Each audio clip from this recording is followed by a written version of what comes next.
नमस्कार। आज मैं मुंशी प्रेमचंद जी द्वारा रचित कहानी अलगुजिया का 5वां भाग लेकर आई हूँ। पिछले भाग में हम लोग यहाँ तक सुन चुके थे कि तो अब हमको कोई मारेगा तब भी दादा न बोलेंगे। मित्रों, आगे की कहानी प्रस्तुत करने से पहले आप लोगों से मेरा एक अनुरोध है कि अगर आप लोग मेरे चैनल को सब्सक्राइब नहीं किए हैं तो ज़रूर सब्सक्राइब कीजिए ताकि मैं पूरी कहानी आप लोगों तक पहुँचा सकूँ। प्रस्तुत है आगे की कहानी। केदार। वाह, तब क्यों न बोलेंगे। रघु ने तीनों लड़कों को दरवाजे पर खड़े देखा पर कुछ नहीं बोला। पहले तो वह घर के बाहर निकलते ही उन्हें डांट बैठता था, पर आज वह मूर्ति के समान निश्चल बैठा रहा। अब लड़कों को कुछ साहस हुआ, कुछ दूर और आगे बढ़े। रघु अब भी न बोला। कैसे बोले? वह सोच रहा था, काकी ने लड़कों को खिला पिला दिया, मुझसे पूछा तक नहीं। क्या उसकी आंखों पर भी पर्दा पड़ गया है? अगर मैंने लड़कों को पुकारा और वह न आए तो मैं उनको मार पीट तो न सकूंगा। लू में सब मारे मारे फिरेंगे, कहीं बीमार न पड़ जाएं। उसका दिल महसूस कर रह जाता था, लेकिन मुंह से कुछ कह न सकता था। लड़कों ने देखा कि यह बिल्कुल नहीं बोलते तो निर्भय होकर चल पड़े। सहसा मुलिया ने आकर कहा, अब तो उठोगे कि अब भी नहीं? जिनके नाम पर फाका कर रहे हो उन्होंने मज़े से लड़कों को खिलाया और आप खाया, अब आराम से सो रही हैं। मोर पिया बात न पूछे, अब मोर सुहागिन नाव। एक बार भी तो मुंह से न फूटा कि चलो भैया खा लो। रघु को इस समय मर्मांत तक पीड़ा हो रही थी। मुलिया के इन कठोर शब्दों ने घाव पर नमक छिड़क दिया। दुखित नेत्रों से देखकर बोला, तेरी जो मर्जी थी वही तो हुआ, अब जा ढोल बजा। मुलिया, नहीं, तुम्हारे लिए थाली परोसे बैठी हैं। रघु, मुझे चिढ़ा मत, तेरे पीछे मैं भी बदनाम हो रहा हूँ। जब तू किसी को होकर नहीं रहना चाहती तो दूसरे को क्या गरज है जो तेरी खुशामद करे? जाकर काकी से पूछ। लड़के आम चुनने गए हैं, उन्हें पकड़ लाऊं? मुलिया अंगूठा दिखाकर बोली, यह जाता है, तुम्हें 100 बार गरज हो, जाकर पूछो। इतने में पन्ना भी भीतर से निकल आई। रघु ने पूछा, लड़के बगीचे में चले गए काकी, लू चल रही है। पन्ना, अब उनका कौन पुछत्तर है? बगीचे में जाए, पेड़ पर चढ़े, पानी में डूबे, मैं अकेली क्या क्या करूं? रघु, जाकर पकड़ लाऊं? पन्ना, जब तुम्हें अपने मन से नहीं जाना है तो फिर मैं जाने को क्यों कहूं? तुम्हें रोकना होता तो रोक ना देते, तुम्हारे सामने ही तो गए होंगे। पन्ना की बात पूरी भी न हुई थी कि रघु ने नारियल कोने में रख दिया और बाग की तरफ चला।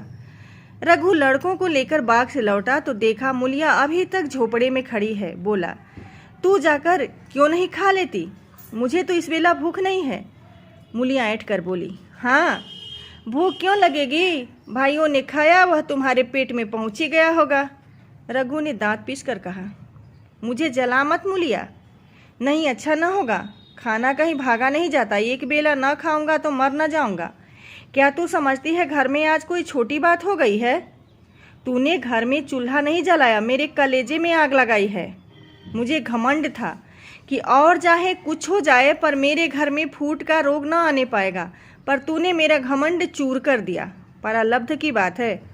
मुलिया तिनक कर बोली, सारा मोह छो तुम्ही को है और किसी को नहीं है। मैं तो किसी को तुम्हारी तरह बिसूरते नहीं देखती। रघु ने ठंडी सांस खींचकर कहा, मुलिया, घाव पर नून मत छिड़क, तेरे ही कारण मेरी पीठ में धूल लग रही है। मुझे इस गृहस्थी का मोह न होगा तो किसे होगा? मैंने ही तो इसे मरमर जोड़ा। जिनको गोद में खिलाया वह अब मेरे पट्टीदार होंगे। जिन बच्चों को मैं डांटता था उन्हें आज कड़ी आंखों से देख भी नहीं सकता। मैं उनके भले के लिए भी कोई बात न करूं तो दुनिया यही कहेगी कि यह अपने भाइयों को लूटे लेता है। जा, मुझे छोड़ दे, अभी मुझसे कुछ न खाया जाएगा। मुलिया, मैं कसम रखा दूंगी, नहीं चुपके से चले चलो। रघु, देख, अभी कुछ बिगड़ा नहीं है, अपना हाथ छोड़ दे। मुलिया, हमारा ही लहू पिए जो खाना खाने न उठे।